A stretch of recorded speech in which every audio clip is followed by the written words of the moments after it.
There's just so much. You're listening to a Mamma Mia podcast. Mamma Mia acknowledges the traditional owners of land and waters that this podcast is recorded on. The following episode contains discussions of child sexual abuse. Listener discretion is advised.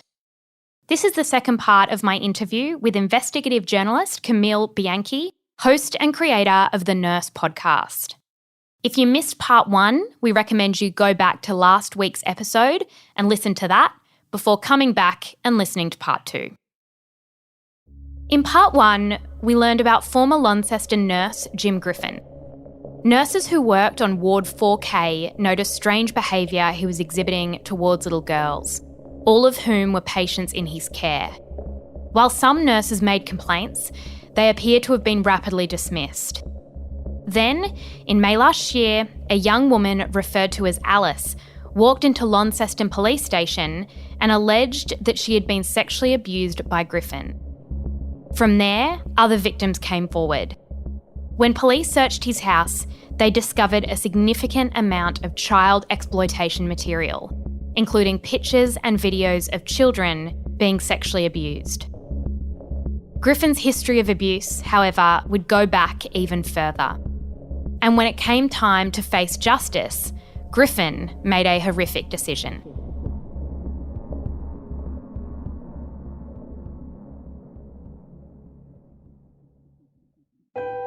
I'm Jessie Stevens, and this is True Crime Conversations, a Mamma Mia podcast exploring the world's most notorious crimes by speaking to the people who know the most about them. Today's episode is part two of my interview with investigative journalist Camille Bianchi, the creator, host and reporter behind the Nurse podcast. The Nurse is about a man named Jim Griffin, who lives in a quiet town in Tasmania and spends his life working with children. He is also hiding a dark secret.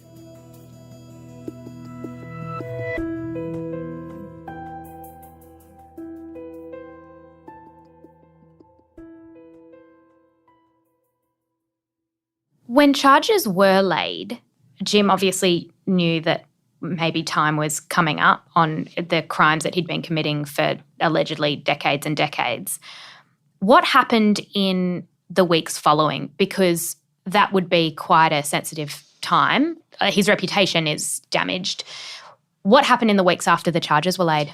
So there's two sets of charges. So he was marched off the ward by security on the, oh goodness, I don't want to get this wrong, but I think it was the last day of July, and the APRA was notified. He surrendered his registration on August 7. So APRA was notified August 1. So that was all in motion. He was at home. What started to happen is a couple of little whispers around the ward, and people like Annette going, oh, you know, he's just got back pain. He had this long-term back issue. And everyone was like, okay, he's on leave for his back issue. And then more and more whispers. And we heard that text exchange with Annette, you know, are you okay? We don't even know what's happening to you. That was going on in August. And then September, that's when Keely told her mum. And then, of course, all hell broke loose on the ward. Annette was speaking with her friends about it for comfort, for counsel, and it became known. What we do know is that Jim attended a gala night, a gala netball night. I have had photos sent to me of him mingling with the netball team, out and about, big smile on his face. I can't pretend to know what's going on in his head, but once that first set of charges were filed, he wasn't laying low. But when the second set of charges were filed, it was September, and that included the child exploitation material, Keely's charges and others. He told a couple of the survivors, including one I'm aware, he said directly to her, I won't spend time inside a jail, I'll kill myself first. So it's not a surprise to anyone when the risk of suicide is so high when someone's on these charges. Their life is decimated beyond measure. So he was let out on bail, which police fought hard to stop because the risk is so high. So he was let out on bail by the courts. They said, you know what, technically it's still his first offence, so we let him go. So he was at home, and my understanding is that he was under some kind of duty of care watch, because that is just what has to happen in this kind of system. What that looked like, I have no idea. I haven't had any clarity around that. So I've been advised by police that that was involving the hospital. The hospital took on some of that duty of care. What we do know is, per the coroner's report, he was found alone and he took his own life. He died by suicide, and he spent 5 days dying at his own workplace. This is really hard to picture what his colleagues would have been going through, because he was liked. He was a friend. He was a long-term friend. These are people who stay in the same place for decades. And yeah, they were starting to hear our friends died, and then also, oh, he wasn't the person we thought he was. And they'd heard that within weeks of each other. So whichever came first, they had 2 losses. And how did his victims and Annette grapple with his death? What was their response when they felt like they were close to getting justice and then he dies, and when someone dies, the charges are dropped? Yeah, so the charges couldn't be upheld. He was meant to go to trial November 5, 2019. And Sarah Aquilina, she was the reporter that was originally following this, and she said, yep, game over. The court said the same thing, and that's what happens. Of course it does. So Keely, within weeks of being brave enough to, talk to her mum, and then the police interviews, and then the charges are laid, and it's all happening. And then he goes into hospital, and it's devastating. So I've heard from other survivors of his that it was a highly confusing and devastating time, because at one point, one of them said, I was just so glad he couldn't hurt anyone. And there's that, but then there's more of what I've heard, which is just grief and anger that he gets to die innocent. And it's the reason I'm telling this story is that they never got their day in court. And what's interesting too is that in other Australian states, the law generally is that you can't defame the dead. And so if someone has died, then you can discuss things quite openly. But that's not the case in Tasmania, is it? It's not. So I'm doing a couple of things, I guess off book, so to speak. So my understanding is that the estate or the people who have the power of attorney or whichever it's called once someone dies are allowed to launch a case against someone who has defamed a dead person in Tasmania, and that's, in this case, James Griffin. It's viable because he was never convicted. I'm essentially playing judge and jury, and I would be in any other circumstance incredibly uncomfortable with doing so ethically, because it's just not fair. And I've made a lot of deliberate choices that were the reason this story was so hard for others to chase. So journalists knew about this, as you'd be aware by now, a long time ago. And a lot of editors wouldn't touch this with a barge pole. I had to do this independently because no one would commission it, because you're making quite a leap. The reason I'm comfortable making that leap is the many, many, many accounts that are verified. He confessed to police, and the way this was done, I'm just not confident that the court did its best by these survivors. And to come forward in a small community and to risk so much, and for the nurses I know who have come forward and risked so much and tried to get this out there, to not have that honoured and to not have any kind of justice, it's heartbreaking. And I never wanted them to talk to me and for me to hear their stories and then see the word alleged in a headline. So yeah, it is an interesting choice for a journalist to make, and I think that people can criticise me, and it's a worthy criticism because, who am I to say? But, I don't want to say the word alleged because it is so damaging for some of these survivors. And there is an enormous amount of evidence. There is evidence you can't get your hands on yet because it's not being made readily available, but in terms of complaints and written evidence, as well as obviously witnesses, multiple witnesses, and I'm sure the evidence that you're receiving now. And this goes back a lot further than the hospital, which is something you've explored. So he did work at the Ashley Youth Detention Centre. What have you discovered about his time there and how he even ended up there? Very little, I'd say, from Ashley. So Jim was seconded to Ashley twice that I know of. I say once. Once has been confirmed by the Department of Communities. Now, the other time, the only reason that I know this to be true is I have accounts from people who recall that he told stories about it pre-2012. There's also this Tasmanian newsletter that government issues about staff transfers and things. My proudest moment is that I sifted through it. But I found his name on there. So he was transferred from the hospital to Ashley. And it was just part of this big blanket list of transfers, and it doesn't give me any clarity around dates. I'd love that. I'd love some more. But it could have been off book. I don't actually know. What I do know is that in his latest stint, people recall on the ward that he showed them case numbers and photos of detainees, so these young boys most often, and was saying what scumbags they were and stuff, which is horrifically inappropriate. Beyond that, there has been no report filed of abuses of Jim at that centre. I'm not comfortable letting it rest there, because what I do know about that centre is it has been the subject of, to say bad press is, that's putting it mildly. So Ashley Youth Detention Centre has been the subject of so many really disturbing allegations, and we've had survivors since come forward in recent months that are part of a class action that's being launched against Ashley Youth Detention Centre. So to have Jim, who we know to be a predator, placed around that facility around the same time, it warrants investigating, and I'd put it that way. Ashley on its own, oh goodness, like you could do a whole other podcast about that. There's a lot of reports that are credible, again, and highly corroborated, of existing staff covering up and perpetuating abuses there too. So it's not through Griffin, so unrelated, but it starts to get quite troubling when you look at a broader picture across institutions. We now know as well, in August they announced an inquiry into historical childhood sexual abuses in the education department in Tassie. All of this to say there are some patterns around the timing of complaints with Griffin and when he was seconded to Ashley Youth Detention Centre, particularly around 2017, that I have a lot of questions about, and I think the public would have a lot of questions about.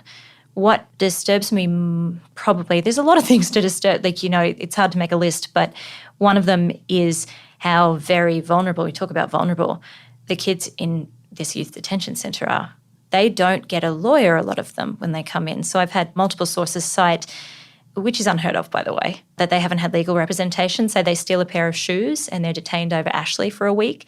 That's very unusual and very problematic. And then you have the reports of abuse that I'm hearing from that centre, and I just think these are kids who won't likely, we know statistically, ever come forward. These kids will end up with a high rate of recidivism, perhaps going on to Risdon, going on elsewhere. And it's incredibly bleak when you think that a lot of them don't have a family unit or a parents kind of situation that who are they going to tell? And who will believe them? Yeah. Or not even who will believe them, who will care?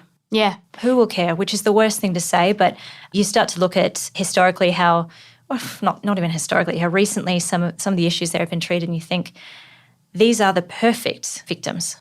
And the perfect victims in terms of you've got people who are sedated and in healthcare, who are children, and then you've got detention centre. And the third place where we know that Jim worked was as a maintenance officer at the University of Tasmania with international students and young women, and he was in charge of caring for them. That was critical to his job and making sure that, they didn't feel too lonely or they felt looked after. What do we know about his time there? Oh, I'm really just starting to get a picture, and I think we're going to hear more and more from these different institutions, which brings me no joy, because we're looking, as one man said to me, at a generation of survivors. Or I don't know, there's a lot of controversy around using the word victims, but I use it because not everyone survives. Yeah. There's a high rate who don't, and I think it's really important to acknowledge that. So with the uni, he had keys to hundreds of bedrooms. So in his role as a maintenance officer, this is late 80s, long time ago, and he and his boss had the keys basically, and others kind of shared the keys around them, and they were maintenance people, but also duty of care officers. They'd provide a lot of comfort and support to students, most of them female, and that was at the University of Tasmania's Northern Campus. So there was Kerslake and Laprenna were the two halls of residence. So there's a lot of smoke around things that I can't quite firm up yet around there. No one would be happier than me if he didn't do anything there. I just think that's so unlikely. So what we'll start to hear is the people have come forward to me who recall he would have a lot of students one-on-one. He'd have his own little empire. So he loved to do that at the hospital, we heard. But he also did this back in the 80s. He had his little office, and he was very proud of the fact that he had no supervision. And he'd have these young women, a lot were 17 at the time in Tassie that were coming from there, country kids, a lot of girls that would come over and study nursing and education. He'd entertain them. He'd look after the international students, quote unquote. He hit on a couple of them, which they really didn't like, that have come to me since. And really disturbingly, everything's disturbing with the wisdom of hindsight, but I shouldn't say disturbing because it was legitimate at the time. He was a student until 2001. He came back until 2004, while he was already a nurse, to give nursing students protocols about how to touch patients, including massaging all the female students in this course, which a lot of them feel very strange about now. And that was, my understanding is that was a legitimate course. It's through the lens of what we know about James Griffin, it's incredibly disturbing. But he inserted himself as an authority in all fields, and he was very hands-on. You're listening to True Crime Conversations with me, Jessie Stevens. I'm speaking with Camille Bianchi, investigative journalist and host of the Nurse podcast, about the alleged crimes of Jim Griffin.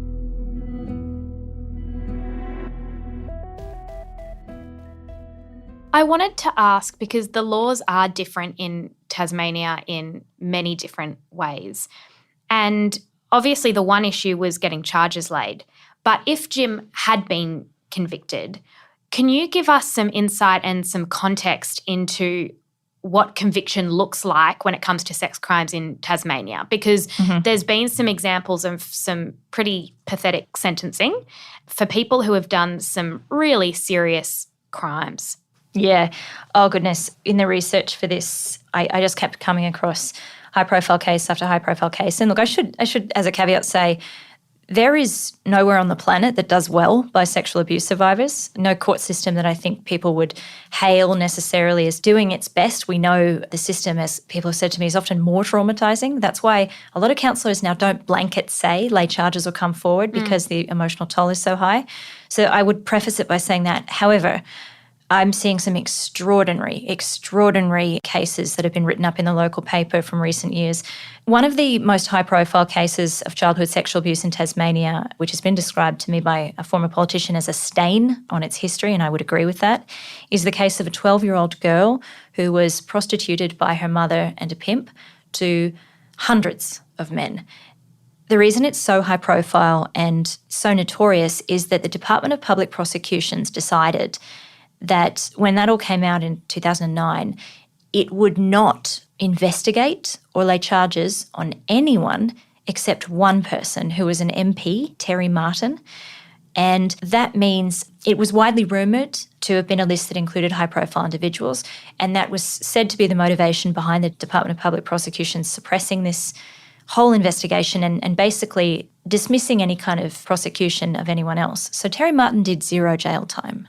So this young girl then sued the state of Tasmania in recent years. I can't imagine what that felt like, watching the one person who was charged do no time. That's just one staggering example. Daryl George Harrington, the teacher who was covered for in the 70s, and I spoke with the survivor of his abuse, Sam, who was pretty heartbroken by what came out in 2015. You know, these are guys doing, I think Daryl George Harrington did up to a year. David Henty, another convicted pedophile from 2015, who was a psychologist across schools, did 6 months. You've got these kind of sentences, and I'm going to read you some of the judges and the magistrates' justifications. So one of them was that the convicted pedophile should not have a longer sentence because their life was ruined by this case. The other, this was a judge that said that, basically they've been punished enough. Their life is ruined now. The other is, this one got me, that the perpetrator had Parkinson's, and the judge said that he agreed to the submission that the medication would have made him act inappropriately and that it wasn't appropriate to give him any jail time. So there's a lot of people with Parkinson's who do not behave like that. Oh, yeah. So Justice Porter found the prostitution of the girl was deplorable, but Martin would not have sought sexual intercourse with a child had it not been for the medication he was taking for Parkinson's.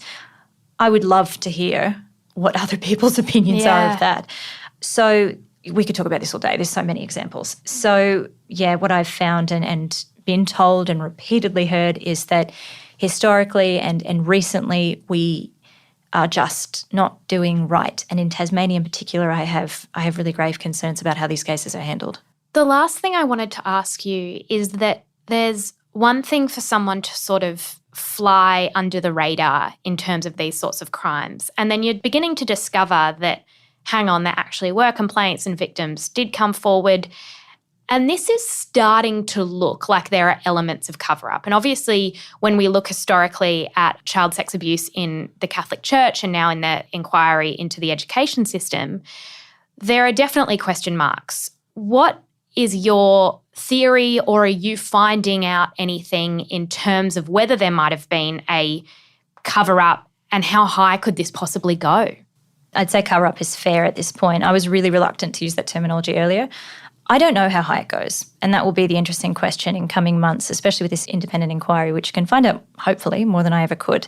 How high it goes, I'm getting a lot of mixed reports and things that I'm just not comfortable firming up. But it was more than one person who engaged in protecting the career of James Griffin and protecting him. And I'm not just referring to the hospital either. I think we have to look at this holistically and the institutions he was across. So, yeah, if we are to really understand how high this goes, I would say we need a broader independent investigation. And I haven't seen the parameters of the one that is being undertaken. And if we start to look at other options like royal commissions and things like that, maybe that's appropriate. Maybe, time will tell whether that is. But a lot needs to be looked at, and it needs to be looked at staunchly, forensically, and fearlessly. And in order for us to have faith in these institutions that we rely on, there has to be this level of investigation, because once the trust is gone, going into hospital is something that so many of us will need to do at some stage, and we're scared and we feel vulnerable. And if we can't even trust those who are working there and those who are in management positions or whatever it is are looking out for us, then that's not good for society as a whole. We really need to try and be able to trust these institutions again, and that if something does go wrong, they do the right thing and they investigate it fully and people are charged. Thank you so much for your time. We really appreciate it. Oh, thanks, Jessie. I'm waving into a microphone. It was my pleasure. Since recording our interview with Camille, this case has seen some significant developments. The Nurse podcast has been referred to in Tasmanian Parliament and named the catalyst for a historic commission of inquiry, which is a royal commission by another name, into childhood sexual abuse within institutions. There will be 12 months of hearings and 200 cases will be investigated. Camille Bianchi is the investigator and host behind The Nurse, which you can find in any podcast app. You can also find a link in our show notes. If you have any tips or information, contact Camille at thenursepodcast@gmail.com. True Crime Conversations is a Mamamia podcast hosted by me, Jessie Stevens. Our executive producer is Zoe Ferguson, with sound design by Ian Camilleri. If you'd like to find out more about the show, don't forget to join our online community.